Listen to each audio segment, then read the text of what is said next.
لعلکم تتقون، اس لیے کہ تمہیں تقوی حاصل ہو جائے۔ میرے بھائیو دوستو، اللہ رب العالمین نے رمضان کی فرضیت کے بعد اس کے مقاصد کو اور اس کے مقصد کو بھی اللہ نے بیان کر دیا ہے کہ روزہ کیوں فرض کیا ہے، اور وہ مقصد اللہ تبارک و تعالیٰ نے بیان یہ فرمایا کہ روزے کے ذریعے تمہیں تقوی نصیب ہوگا۔ اب تقوی کیا ہے اس پر بھی بات کرتے ہیں۔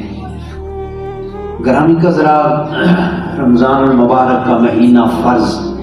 روزے اس میں ہم رکھتے ہیں، یہ روزہ فرض ہے، اور فرض کا انکار کرنے سے آدمی کافر ہو جاتا ہے، اور اس سے اعراض برتنے والا، روزہ نہ رکھنے والا